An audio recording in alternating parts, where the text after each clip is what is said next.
What does the bloodless verdict of the market today tell you about Liberation Day yesterday? Well, it obviously is expecting lower earnings. It's expecting lower growth and perhaps expecting higher inflation. But this isn't the start of something. This has been coming on for a while. I mean, the last Fed press conference, they had the dots, and they've reduced their expectations for real GDP, and they increased their view of inflation.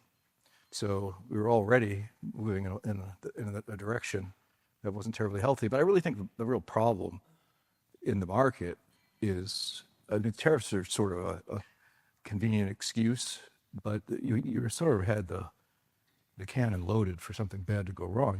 You had valuation of risk assets that looked a lot like year-end 2021. And of course, that preceded the 2022 bear market. And you had a sentiment setup that I was saying in the last parts of 2024 felt almost exactly like the end of 1999, where all you have to do is replace .com with AI, and you're kind of there. And this idea that risk assets were invincible, beyond invulnerable, invincible. And then the market started to fall a few weeks into the year. And as it always does, the rhetoric pivots to, well, stocks are down a little bit. Maybe we're going to go down 10% or something. But credit spreads are really well behaved. Really well behaved. And that's easy to say when you're a generalist economist working for Dewey, Cheatham, and Howe. But if you're really watching the market on a daily basis, the spreads were widening. And spreads widened the way that the sun also rises, goes into the character went bankrupt, slowly and then all at once. So while I was watching commentators say this, I was observing that, well, yeah, spreads are out 3 basis points. I'll just talk about high yield as a proxy. And then they were out 10 basis points. And then they were out 30 basis points. And that was basically on Fed Day. And I do that thing with Scott Wapner right after the press conference. We're doing it for 3 years. And I said, spreads are not contained. They're already out 30 basis points. And I've seen this movie so many times. The next move, they're going to be out 80, and then it's going to be 150. And within a couple of weeks, they were out 100. The spread was down to 250 basis points. And then it was at 350 a couple of days ago, and I don't know where it is today. Treasuries are up, the 10 years probably up down a few basis points, and junk bonds are down a couple of points. So I guess you're out at 180, 130. Yeah, it seems reasonable. Probably 130. So it's kind of a sequencing thing. It's one thing that is good to have experience if you have a certain gene, which I think it's probably made my career. I have an emotional memory.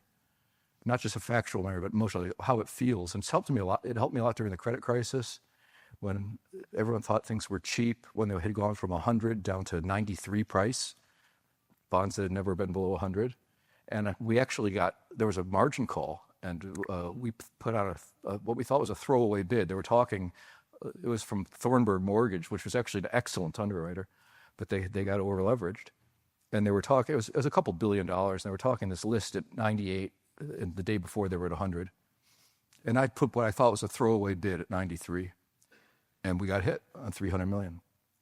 And some of the more junior guys on our trading desk, one of them in particular, who's kind of emotional guy, I call him a crazy Russian billionaire because he's crazy in Russian. He's not a billionaire yet. But he just says, "This is the cheapest bond I have ever seen. This is the cheapest bond." And I said, and I just got this crack of doom feeling, like I felt this before. I remember when we thought back in 1994 that there's a certain sector of the market was too cheap and it went down by another 30 points.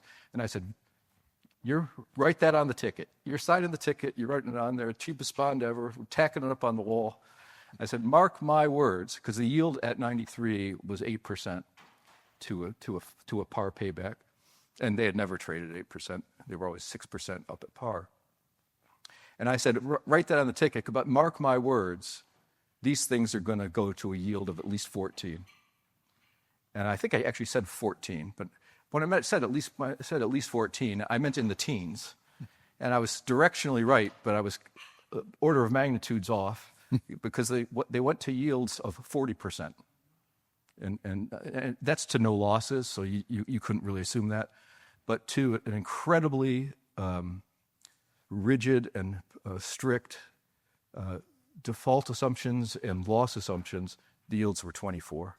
You knew that it wasn't going to yield less than 24 when you got them on in March of 2009. So I don't know. I think this is going to take a long time to play out.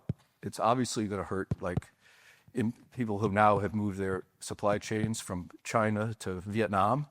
And now they've got, 76% of Vietnam, 46%? I don't know.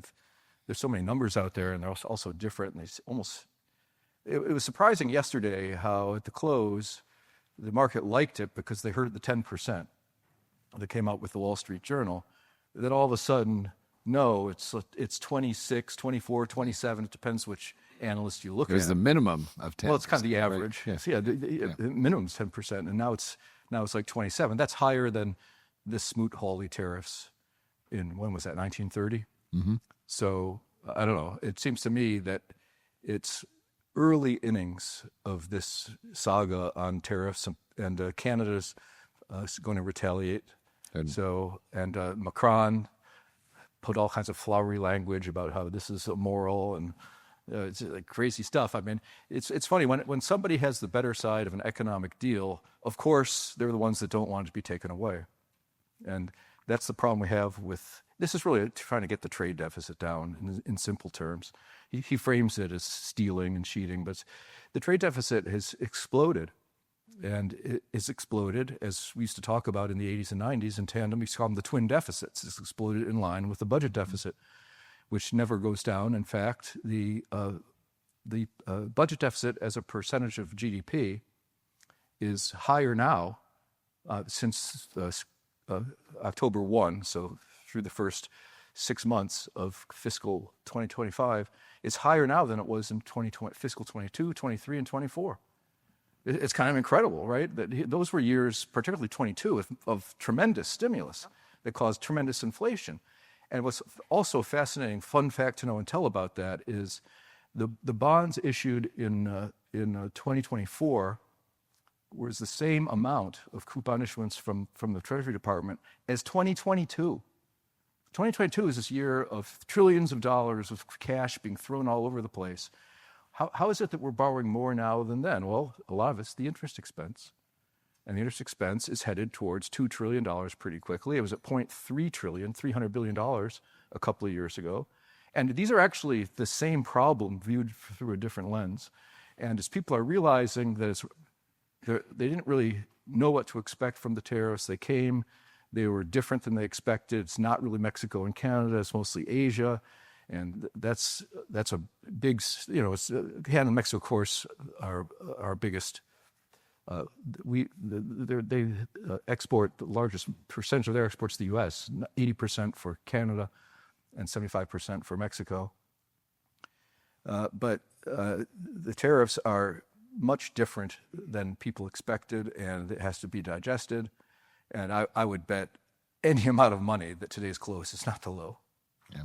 So Danielle, I think about some of the stuff you've written about too, about with Trump, and the old trading adage was, you take him serious but not literally, and you've been warning about risk assets for a while, and I think when you look at Wall Street economists, they're calling right now, they're trying to update the forecast here, but if you look at what happened, is that this was the worst of the worst. I think is what they said of the forecast out there. And no one was even in the ballpark, right? What are these implications now? Should we be taking Trump much more literally? Because he's laid this all out. It's the market that was saying, no, he can't be serious. He can't be taken literally. Where do we sit in all of this right now? And what does it mean from an economic perspective? So as he was getting ready to leave and go to Florida, he took a few answers this afternoon.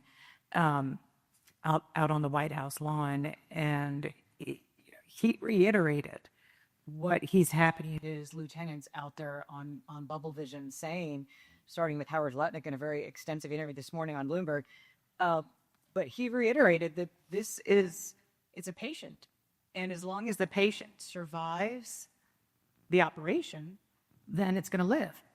I liken this to Trump, and two things happened over the weekend that I think were really indicative of where we are. He said he would consider a third term, which nobody wanted to hear.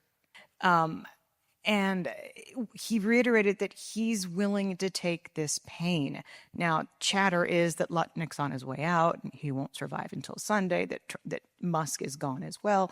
I mean, the rumors are just flying left and right that he won't stand for this level of pain in the stock market. But to your point, Jeffrey, what if the market was looking for an excuse? What if the market was looking for an excuse on NVIDIA Monday? When, I mean, look, I wrote about DeepSeek and published on it last August because I saw a chart that showed that the United States had 5,600 data centers, China had 500, and Germany had 500. I'm like, well, there's something going on here. Somebody's throwing good money at bad. This is like fiber optics 2.0, and I'm not even doing a deep analysis here. But what I tell people is happening right now, and I think that the focus has to be China, is Trump trying to get at what went wrong the first time. That's that we moved our supply chains a little bit to Vietnam. See Nike stock today, and even to the extent that we friend-shored, China's made gigantic inroads all the way down to the Panama Canal. And that was the other thing that happened this past weekend, was that deal fell through about the two ports being sold, because I don't think Chinese officials want to let those two ports go. But I see where we are today. If Trump is truly willing to take the pain, I almost don't think he can step back from this and say, we're going to do a reset, because momentum is a funny thing. We talked about momentum in January, and as long as it's on your side, it's fine. But again, DeepSeek Monday told us what we needed to know, and that was that there was a big, huge air pocket, that the market was looking for an excuse. And what we learned this afternoon was structure. You've had all of this financial innovation, just like subprime mortgages, all of these levered ETFs, and they all look good and sound good until they're tested. And at the close today, they were tested. And that's why markets closed at their lows, because that's how leverage works. It's not that margin has disappeared, it's that it's transformed and taken on a new way of transmitting into the markets. And we were talking right before we came on stage about why banks got hammered so hard today. I mean, JP Morgan was down 7%, Citi was down 9%. I mean, the Russell 2000 was down, 6.4%. So the banks were down even more than the Russell. And it's what we've been writing about. It's this 20% year-over-year growth in loans to non-depository financial institutions, and you're going, what the heck is that? It can be anything from private credit to the fund families that have these levered ETFs, but who's lending to them? Who's financing them? Who's funding them? The biggest banks. And they're making a ton of money on it. And that works until it doesn't. And I would just add one thing. It wasn't just DeepSeek. And I think DeepSeek was released publicly, strategically, after Trump was in office, because the paper itself came out last May. So I think they were waiting, because I think that China understands that it's not in a trade war with the United States. It's not in a currency war with the United States. It's in a Cold War with the United States. We just happen to be engaged in economic warfare. So if you're engaged in economic warfare, you hold something like Deep Sea back, and then you launch it as a missile. And you be the first. And they beat Trump to the punch. Yeah. So I've got a couple of comments on what she said. The first is on market structure. She's absolutely right, of course. And there's tons of leverage, and someone's going to go broke on this thing. But what I think more simplistic about market structure is when you have 1999 repeat in 2024, and you get a bigger and bigger and bigger percentage of the gain coming from a smaller and smaller and smaller group of stocks, you get to a point where the market capitalization index fund is pretty dangerous, because human behavior has encouraged people to just do what they think is easy, because The S&P, as the Magnificent Seven, are going up a lot, and they're getting to be a bigger and bigger percentage of the S&P 500 market-weighted index. The investors just say, this is doing better than active managers, this is doing better than every other index, the more narrow concentration, and you're not diversified at all. And it becomes a self-fulfilling prophecy that the S&P 500 outperforms because of 7 stocks, it outperforms other indices, and that encourages people really sort of moronically to buy the S&P 500 equal weighted. And that just creates this ongoing overvaluation, getting a bubble blown up more and more and more, and then all of a sudden, market weighted.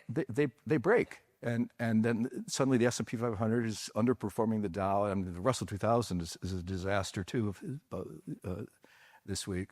And then the other thing, so there's that aspect of the unwind of long-lived, powerful markets that get narrower and narrower. It has a lot to do with herding mentality, and you're setting yourself up for huge underperformance of those stocks, which of course has happened. One short comment: I didn't know who Ludnick was until he was picked, and I saw him interviewed. For the first time I saw him speak, he was on TV being interviewed, and I was like, uh-oh, like we're in trouble with this guy, because he was making statements that were so sophomoric. I was sort of stunned that he was such a serious, executive type of person.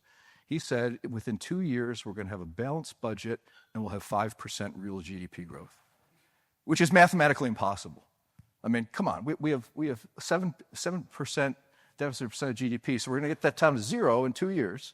That's going to drag 3.5 points out of GDP each year, and we're going to have 5 real, so we're going to have nominal GDP go up by 8.5%. It's just, where's that supposed to come from? It's a lot of this magical thinking that I think is a credibility problem potentially for the administration. And I don't know, Musk has to leave in May, I guess, unless they change the deal. I mean, he's a temporary employee, so him leaving, being announced in April, he's leaving in May. I mean, that doesn't sound like much of anything. But it's interesting how much pushback there is on cutting government spending, because everybody knows that we need to cut. Everybody knows that. But it's this thing, like, don't cut you, don't cut me, cut the man behind the tree. Right? Nobody wants them to be cut or anybody they know to be cut. They want to see some invisible person. Well, they did cut the man behind the tree. They cut the people at Yellowstone right before spring break.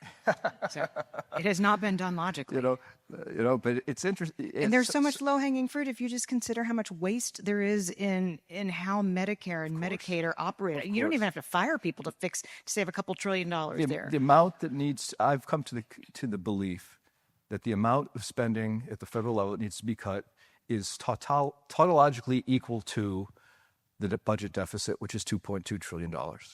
So we need to cut $2.2 trillion out of the budget. We can do it rationally, or we can go bankrupt and have the market forces to do it, because 28% of the government's spending is deficit. And it's going to get much worse with this interest expense problem. So I know why Scott Bessent wants to bring the 10-year down. They'd love the rates to be at 0. He's getting what he asked for, isn't he? Yeah, he's not the way we're looking for it. But so the cuts of Doge had tremendous resistance. Now there's lawyers trying to undo it, the judges trying to undo them, and then we see the tariffs, and now that's turned out to be way more difficult than the market predicted. And all of these problems are going to be solved, but there's going to be, I think the detox that Bessent said is correct. So if I could add one more thing to the spreads discussion, because a few years ago, Janet Yellen said she was concerned about high yield exchange traded funds. And that really worried me. That's like when you see like Man of the Year on, the front cover of magazine right before he goes down in flames in a scandal. I'm like, if she's aware of it, then something's really, really wrong. But to your point about spreads and spreads being indicative or lack thereof, when you think of 2007, the last time spreads were as tight as they were. I remember June 2007. I was working for Richard at the time. But the last time spreads were this tight, we didn't have $1 trillion plus fixed income ETF universe. And what we have today, though, is $1 trillion plus fixed income ETF universe. So what you see in spreads is not the high yield universe. It's the most liquid names that trade when there are inflows and redemptions. And on days like this, my point is, if you do see spreads gap out, that means that it's not the liquid stuff that's trading. It's the stuff that hadn't traded for years that trades by appointment only. And that's when you really start to get into trouble, and you see yields gap up by magnitudes of what you thought they could be at their worst. We actually saw that last month. You saw that when the high yield was weakening, and our high yield PMs were talking about this and saying that it's the single Bs that are hit the worst. And you're saying, wait a second, it should be the triple Cs. Well, there was no appointment to trade the triple Cs right now. It was trying to raise liquidity at that point in time. So it's very emblematic of when you have those stresses. Can I come back to the tariffs one last time real quick? What I want to talk about is the tit for tat, because what Jeffrey said with Macron, there was something also that jumped out at me today, is that, I feel that because we're so early in this administration, this is my personal view, that there will be more tit for tat retaliation here. And because you can't let the bully do it knowing let's just assume he only has 3 years and 10 months left, right? You can't let him win early on. You've got to push back early, right? So what I saw also from Macron today was that he wants to limit French companies from investing in the U.S. And it reminded me of a comment that's something we've been talking about, Jeffrey, internally, is the amount of investment in this country from foreigners. And so we may have this idea about the trade deficit, and we're trying to balance that out. But the tit for tat can have knock-on effects way downstream. What happens in that scenario? I mean, are we just in this global recession at that point where no one wants to do business with us? I don't think it seems extreme. I don't think you need to know the answer to that. I think a question that's simpler and I think easier to answer, but from the same neighborhood, is in 2016 the net foreign investment position in the United States was $2 trillion. So there was $2 trillion of foreigners investing in the U.S. more than we were investing. So the net position was -2. Here we are 19 years later, and it's about -28 trillion. That explains why the U.S. has had this incredible run of outperformance versus the rest of the world for at least 20 years against emerging markets, almost nonstop, and against Europe, also almost nonstop for at least a decade. And why did that happen? It didn't happen because we're some sort of superhuman race in America. It happened because the foreign position grew by $24-25 trillion. So if we're and that's part of a system in which people were by and large getting along, and they somehow liked the situation of investing in the United States. And with the rancor that's going on now, if you just read the headlines today with Macron and Canada, and I'm sure there'll be others, it seems highly likely that the foreign investment position is going to be pulled, at least some of it. So will it go down to 2 or 3 trillion? I don't think you need to know the answer to that. What if it goes down to 15 trillion? It drops roughly in half. That's a massive amount of liquidation of U.S. assets. And it's all these megatrends that have been in place seemingly for forever, to my eye, and I've been talking about this now for months, have reversed. Europe is mightily outperforming the United States recently.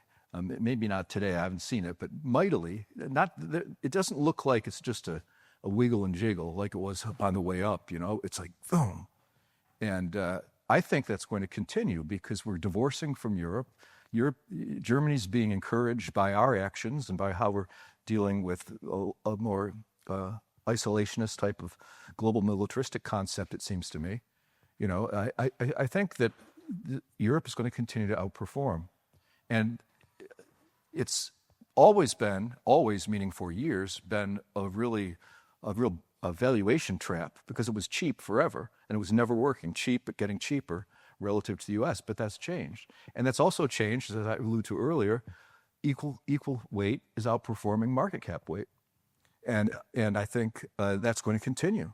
I think that's going to be a theme for this entire year. And there's a lot of those trends, growth versus value and all that sort of stuff, but that's less convincing on the charts. But the one that really strikes me is U.S. versus rest of the world. And the other thing I find curious about the recent action is I've been predicting that when the market rolled over and when we went into recession, something strange would happen, that the dollar would go down and U.S. would underperform. And everyone says that's not the way it works. I've been around 40 years. I know that when there's a recession, the dollar goes up, and when there's a recession, the dollar outperforms. And I say, well, that's during a different regime than what we're in right now. Everything kind of changed in 2020, 2021. Interest rates bottomed, and we're in a secularly rising interest rate market now. And people say, you're crazy. Rates go down when we go into a weak economy recession. Well, I've got news for you. Today, a day of a very sharp stock market correction, obviously. Bonds had a rally. What did the long bond do? It underperformed the 2-year. The 2-year had a bigger gain than the long bond today. So I think I'm onto something here, that the long end rates And you're talking price, just not the yield difference. You're talking price. I'm talking price performance. That's right. And I think that in this environment that we've entered, I think that interest rates on the long end, I predicted this in October of 2023. I said, when the economy is perceived to be weakening, we'll have a knee-jerk rally because everybody thinks they've seen this movie before, because they've been around for 4 years, so they know what's what. Well, sometimes experience can be a hindrance, because what you think you know from your experience is informed by a regime that may one day change. And I think a rising long-end interest rate regime is a real regime change. And so today, bad markets, dollar went down a lot today. So again, people are now talking out in public about recession. Today, I watched CNBC for about 15 minutes, and the debate was, are we in a recession or a depression? That's what the debate was. So everyone said, probabilities of recession have gone up, depression's off the table. So, and I don't know, we only have one depression example, so I'm not really sure you should map it over. But all that stuff is happening differently than it used to. So all of your experience, all the things you think you know, all of your assumptions of what relationships are, you need to put them in the mirror and look at them, that they're going to act the opposite way. I'm sorry, Danielle. Well, actually, Jeffrey, I think you're onto something when it comes to second derivatives. 3 things that I'll point out. One of them is going to leave you with a deep thought, not like Saturday Night Live, but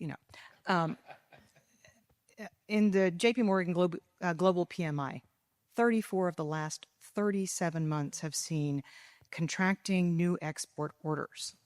So we have been in a nasty global trade recession for a long time. And as you know, you read what I write, starting points matter. So the starting point is from a very weakened position, and there's been a ton of preemptive moves by countries prior to these tariffs being imposed. The second thing I would bring up is it's not necessarily goods that we're talking about when it comes to the potential follow-on effects of tariffs. This morning in the S&P Global non-manufacturing PMI report, we saw that there was a collapse in new export orders of services. What is that? It's people not visiting the United States, because that's what a service export looks like. Yeah, I don't know what it would be. And we're making enemies left and right. But if a foreigner comes into the United States from Canada for a knee replacement or something, is that a service import? Yes. Yeah. Okay. So well, also, that's tourism too. Well, it also depends on where the knee was made. So, yeah. Anyways, but yes, the doctor portion is a service export. Yeah. Sending your kid to university in the United States is a service export. But we're seeing that get hit really hard, and those are real dollars. But here's the deep thought. If we impose punitive tariffs on Madagascar and we import a bunch of vanilla from them because it's just not something we produce a lot of, how does that affect them if they don't necessarily import anything from the United States but Google searches? So this is this point came up this afternoon in my Bloomberg chat room, and it's exactly what you asked. Could you see higher tariffs on goods manifest as lower services spending into the United States, and that end up being, and I think I ended up calling it, a second derivative boomerang effect. And all of this ill will, it can manifest in areas that hurt the U.S. economy more because we're 80% services. And people can turn away from what we sell. So you're onto something. And I don't think you should let that go, because it's not going to be as simplistic as what are the effects of reduced goods trades. And to Jeffrey's point, there is, I think, an almost perfect correlation between foreign inflows and the S&P 500. There's, of course. And it has been more for buyers years. than sellers. Yes, and it's been that way for years. But you saw Switzerland 2 weeks ago, I want to say, or 1 week ago, say that their sovereign wealth fund was looking at liquidating its U.S. stock portfolio. I mean, these are real developments that can pile on to what domestic investors are doing. Also, we talked about markets looking for an excuse. Well, I think one thing that did change potentially today is there's enough shakeup going on with these tariffs, being digested and all that, that you get to see these moments where suddenly it becomes okay to write stuff off because you blame it on this general atmosphere, and perhaps lay people off. If you start a psychology where company A laid off 10% of its employees and company B did, and your company C, and you've been wanting to trim the workforce a little bit, it becomes safe. It's okay to be doing badly with a crowd. Yeah, it's like a one-time currency charge that becomes contagious during earnings season. And I think I worry that might waste. happen. I think the earnings calls that are going to come up are all going to have It's gonna predictable language. It's going to be a competition. It's like when the Palisades fire burned down a small amount of my house, thankfully a very small amount. It's like everybody has the ability to just point to that in terms of like local matters, and that just becomes it's okay to blame everything now on Karen Bass, and the heroes have become the villains. And companies are looking for an excuse, right? Because this is the social media age. And this is when people are like secretively filming HR firing them and then going viral on TikTok with it. Yeah. Going into the election, it was such a sensitive issue. Nobody wanted to announce mass layoffs. Right. So you'd find out that Verizon's headcount had reduced by 4,800 employees, and they'd taken a $2.9 billion severance charge. You find out about that after the fact when they report their earnings, because companies don't want to make these nasty announcements right now. It's bad optics, but now they have an excuse. I'll give you another analogy on that. When the Fed starts raising interest rates, leverage investors start earning less because their borrowing cost is going up. And you get to a point where leverage investors start doing negative returns. Well, that affects the closed-end fund industry because they're leveraged and the borrowing costs are going up. But it becomes a point where when you have to cut your dividend because the earning power is going down, if you cut your dividend alone, you get like Bloomberg headlines, and it's in the Wall Street. Walgreens cut their dividend for the first time in 93 years. That was a headline, 93 years. Yeah, but this time, with the Fed hiking rates 125 basis points, of course everybody has to cut their dividend. You don't even get a question. Why do you have to cut your dividend? Because everybody else is doing it.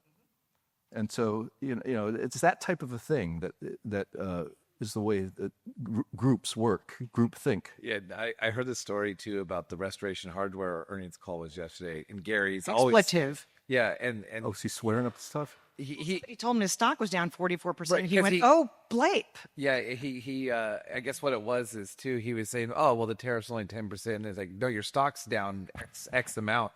And he's like, oh, Cambodia tariffs? We didn't expect that. But, looking back at all this too, does this put the Fed in play, Danielle? Like, where does this, I mean, as Jeffrey said, Let me sing my tune. Yeah, and let me just wind you up, and it's time for you to go. So, as we were praying to God that your house didn't burn down, and as I was trying to get American Airlines to reopen DFW because there were fires in LA and there was an ice storm in Dallas when I was filming it at DoubleLine, it was an interesting time to be. Eventually, I just called Southwest and said, "Get me home. I know you're going to open Love and keep DFW closed." Wait, I just lost my train of thought. There was something about a Fed. Does it So, put the Fed right. into play? It's So- Fed in play. In LA, so I was having flashbacks to 8 phone I calls can't believe to that you American can call Airlines. Southwest and get Love Field open. Powers to you. Anyway, let's go back to the Fed. It's small. Sorry. In any event, my highest conviction call in Los Angeles earlier this year was that we would see 4 to 5 rate cuts. And I'm like, I don't think you quite understand how the unemployment rate works when the gig economy in the United States has acted as a massive shock absorber. So you've had millions upon millions upon millions of people, unlike 2009, right? Uber was born in Paris in 2009. Didn't exist then. We have millions of people who've gone, okay, I can get 12 weeks of unemployment insurance, $295 a week in Nashville, because Florida, North Carolina, and Tennessee only have 12 weeks, or I can go drive for Uber for double that. So I'm going to go drive for Uber. But Uber Pay has started to decline. What does that mean? That means that this shock absorber has run out. And that was why I was saying in January that when the unemployment rate starts to go up, it's not polite. It skips up, and then it gaps up. And I think It's exactly the same phenomena as the high yield spreads market. Exactly. It's exactly the same. I actually thought that when you were saying that. High yield spreads behave in the same way the unemployment rate behaves. The unemployment rate as of last month as of February, was 4.139%. So you could blow and it would have been 4.2%. And the Fed in all its wisdom has got a year-end unemployment target of 4.4%. Good luck with that. Now we've got 30% probability of May priced in. My call is for a 50 basis point cut in May. And it's just the calendar.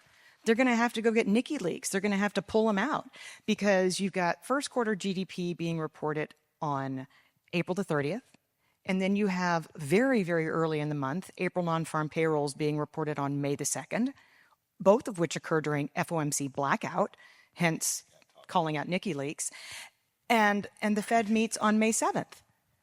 So you can tell me that the survey week for March non-farm payrolls was benign and that tomorrow morning's number can be just fine and dandy. You can't tell me that everything we've seen in February and March and April is not going to manifest in the unemployment rate going from 4.139 to 4.3 or 4.4% before the Fed meets in May. It's just mathematically, it doesn't make any sense. It just doesn't. So Goldman came out on Sunday afternoon and said, we're raising to 3 cuts this year. The sell side, and we're raising probability of recession to 35%. The minute they said that, I'm like, okay, we're in recession. Because the sell side's always last. When I was on CNBC at the March, after the March Fed meeting, I told them I had a 60% recession probability.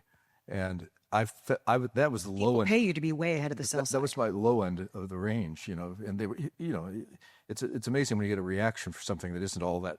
I don't think that was a terribly bold statement. And they were like, wow, they can't control themselves because everybody's hurting. Everyone wants to be in a herd. So they're down at, 15, 20. But it's amazing. Even Apollo's I don't know if the CEO or the president came out today and said it's 1 and 2. Yeah, it was 1 and 2, and I'm like, even for private credit, Yeah, well, it'll be interesting when those Dr. Slock emails change their tone. It's going to be like the Titanic moving in. Anyways, be interesting to see what happens because obviously private credit became very popular for the reason it almost always becomes initially popular. And that is public markets are analyzably not attractive. And that was at the end of 2021 when the S&P 500 using Shiller-Cape ratio, PE, standard PE ratio, price to book, price to sales, all that type of stuff. If you just take the S&P 500 and compared it to how its valuation over decades, on a lot of them it was top percentile. So it was the most overvalued percentile it could be in. And on virtually all of like 25 or 30 of these categories, they were all in the top decile. And yet, stocks were cheap to bonds at the end of 2021, unbelievably. So bonds were wildly overvalued. Treasuries were a joke. I mean, they were 1%, and the Fed was at 0, and anybody with a brain knew inflation was going to over 4% or higher, right? And so when public markets, you go, S&P 500 looks terrible versus evaluation history. Bonds look even worse than stocks on a comparison of the dividend yield on stocks versus the yield on Treasury bonds. So I don't like this. I don't want to buy stocks. They're overvalued. I don't want to buy bonds. And I don't really want to buy anything that's a lot easy to map stock and bond valuations over to it, because that means that will be, if I map it over, if I can, put coefficients on it and map it over, I'm not going to like this other category either, because so I have to buy something that I can't really understand. So let's see, what else is out there? Oh, you've got a SPAC you're trying to, you're opening up a SPAC, are you? What is that now? Oh, it's a blind pool, and we buy stuff. Well, what are you going to buy? Oh, we don't know, and we're not going to tell you. And say, well, really? Well, you know what? Tell me how I subscribe into your SPAC, because I really love the fact you say you're not going to tell me what you're going to do. That's actually an attribute, because that way I can pretend that I'm not going to have this valuation adjustment that is going to occur on stocks and bonds, which looks to me are both going to go down. And of course, the other hook on private equity and private credit is the bogus Sharpe ratio argument that, hey, the S&P is much more volatile than private equity. Well, that's because you don't market to market. That's like saying a CD has no volatility, and treasuries do. So CDs should yield less than treasuries on the Sharpe ratio argument. It doesn't make sense. When the stock market goes down 50%, I think we all know that private equity marks their positions down 20. And then when they both recover, the S&P goes up back to 100, and private credit gets marked back up to 100, and voila, identical return and double the Sharpe ratio.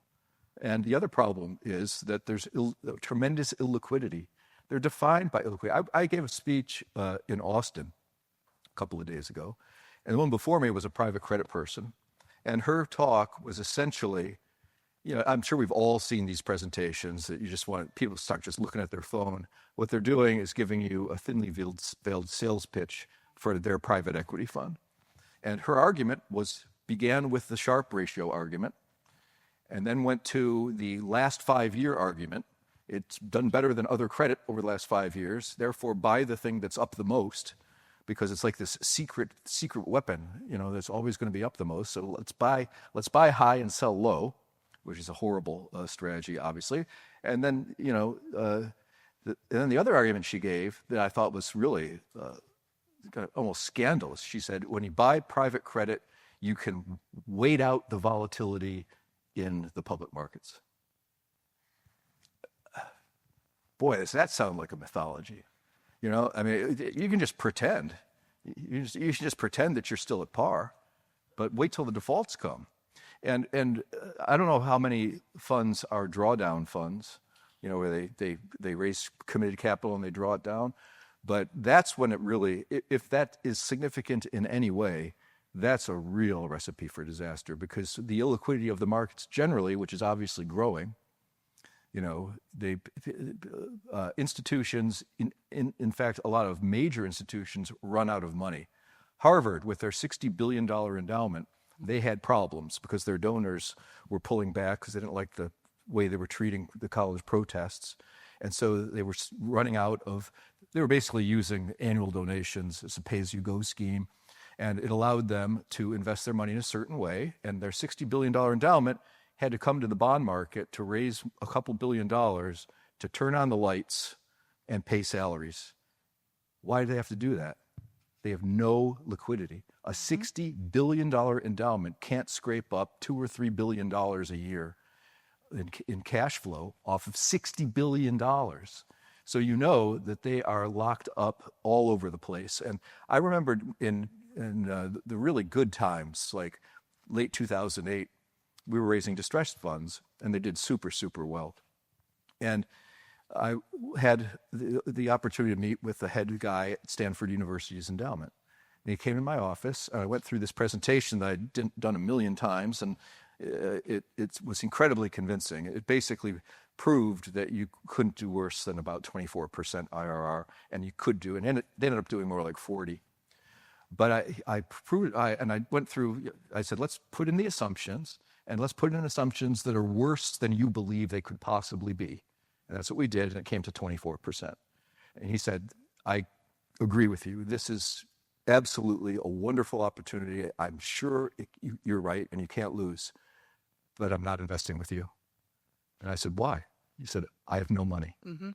And I said, well, look, you're a prestigious name. I'd like to have you on my client list, right? 10 million, come on. I don't have $10 million. He said, I'm actually selling off commitments to draw down funds because I can't fund them. So there is a solution, and Barbara pointed it out to me right when I walked through the door. She asked me this really prescient question, and that was the other big shot across the bow this year, DeepSeek being the first. The second, bearing in mind that the non-banking sectors as of 2022 was 240 trillion and the conventional banking system's 180 trillion. So this whole private world is gargantuan, and it's much bigger than what is regulated. But Barbara posed this question to me. She's like, so what do you think about retail and private credit? And I'm like, well, they must have run out of money. As in inflows, as in people also trying to get away from their commitments, because retail is always the last thing you do. So the idea of, a qualified investor investing in private credit is just crazy. But the second shot across the bow was about a month ago or so, maybe 2 months ago, was when Zip Car Wash went belly up. And all of the pensions had the paper on their books at 95 cents on the dollar. And it went from 95 cents on the dollar, big, huge private credit deal, to Chapter 11. So it wasn't worth 80 cents on the dollar. It was just go stand in line with creditors. That's the illiquidity. And we don't know what any of this stuff is worth. I have a client that has 8 that own the same holding. A couple of the 8 had it marked at 95. That was the high mark on the 8 different portfolio statements. The low mark was single digit. So either the single digit guy is very, very conservative, or the 95 guys are very, very aggressive. Yeah, I mean that kind of a range. That's the type of range we used to see in the illiquid markets of credit back in 2008, where you'd put bonds out and you'd have a 20-point range on the bids. It wasn't an 80-point range though, but still it's like 20 points, and that's what happens. And then no one knows what the market really is, and that's when the funny business starts, and that's when somebody wants to believe that the mark isn't really, the 80 mark is wrong. They'll keep them up there. Well, they're at par, but they'll mark them down to 98. And so they put it out to their investors, we're down 2%. And the investors are unhappy about that. And then they have to revise it that they're down 20%. And then they get the bankruptcy notice 3 weeks later. So I'll never forget downtown Dallas when I could not wait for the elevators when I was working at the Fed, and I took the back staircase up to the executive level to go storming into Richard's office and say 22 cents on the dollar. Do you remember that when Merrill Lynch priced out its subprime mortgage book? I 22 cents on the dollar. I remember a similar situation with Citigroup. I remember I went and visited them during a really brutal period of that credit crisis.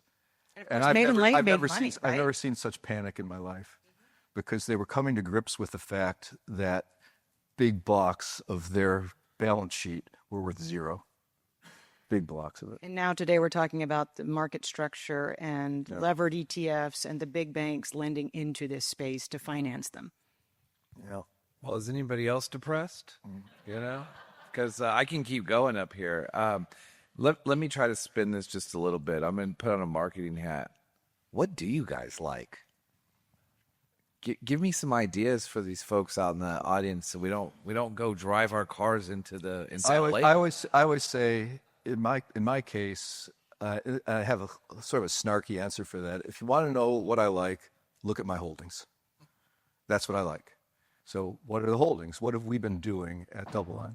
For 2 years, we have been cutting credit, cutting leverage, going up in credit for that credit that we own, minimizing triple Cs, minimizing leverage, and increasing duration on treasuries to more of an index duration. And when we were at the low in interest rates, the bond market had a duration of, in a traditional strategy, a duration of 6, and we had a duration of 2 going into that, and then we extended it out. And I like the 2 year, I like the 3 year, I like the 5. I've been saying this on CNBC on Fed Day for like at least 9 months.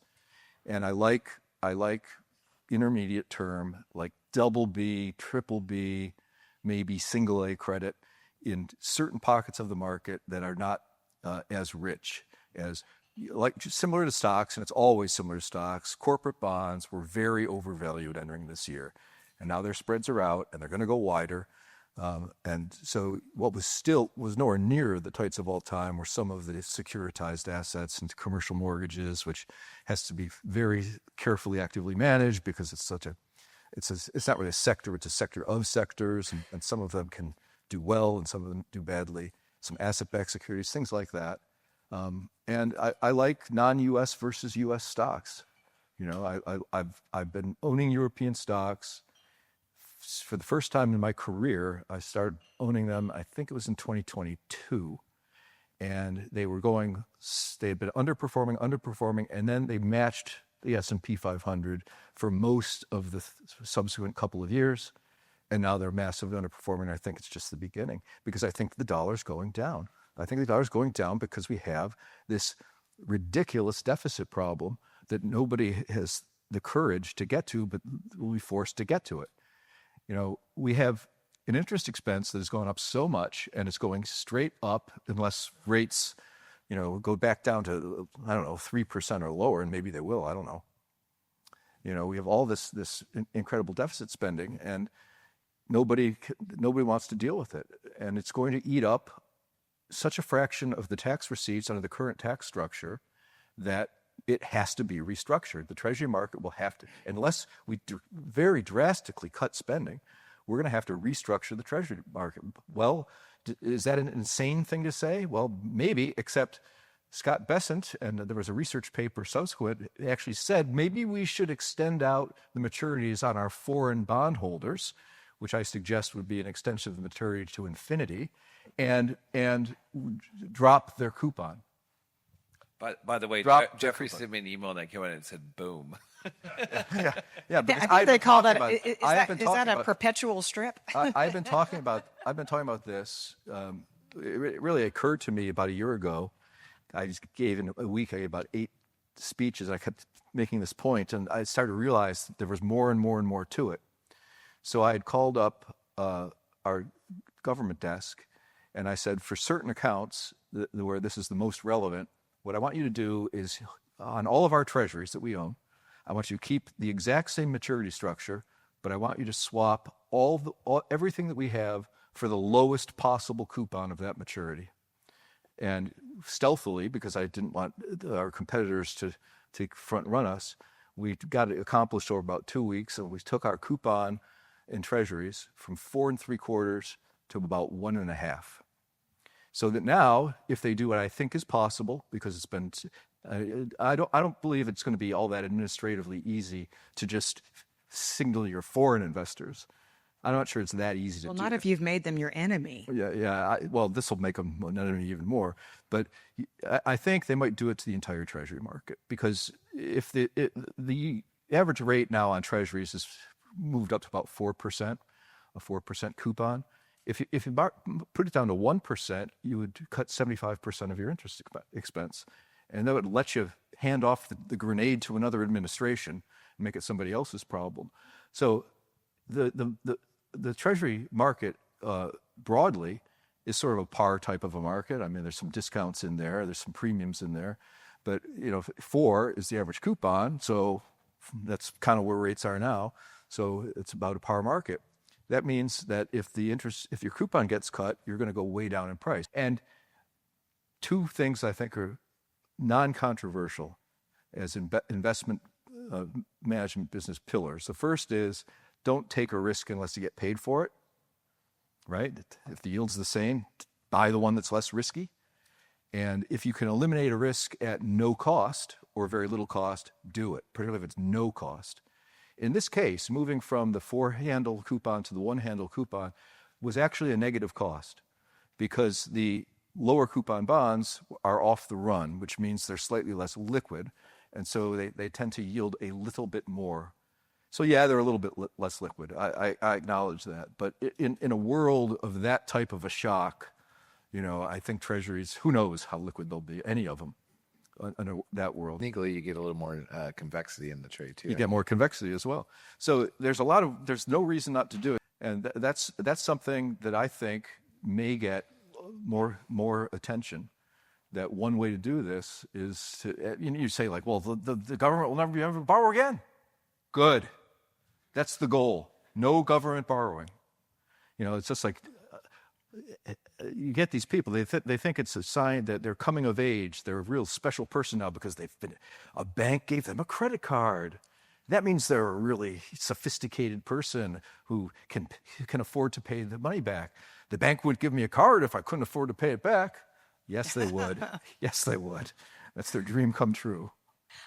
So I would add to this, and we don't exactly have the same philosophy when it comes to the 10-year, the two of us. However, I think that at times like this, you have to start trying to identify the babies that are being thrown out with the bathwater.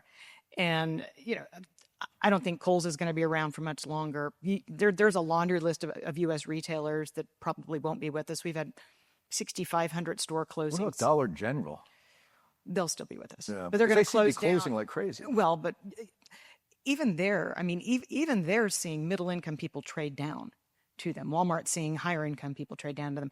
But my point is, baby in the bathwater. General Electric traded down to like $4 way back when in 2009. It didn't go away. So I think a lot of retailers are going to go away. I don't think Target's going to go away. And I don't think Nike's going to go away.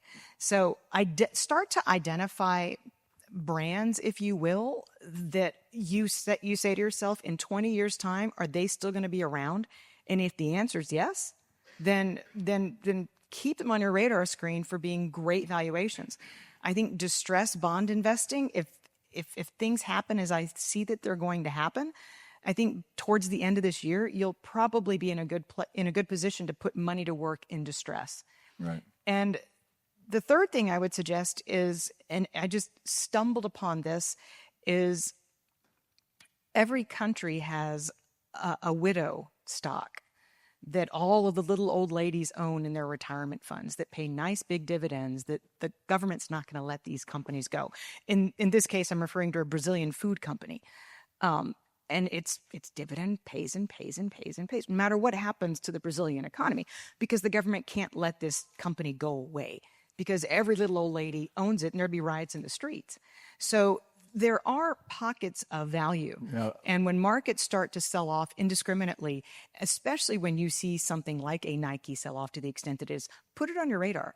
Because just like GE in 2009, it's still with us. It's not with us in the same form, but it's still with us. Can you tell us what the U.S. little old widow lady stock is?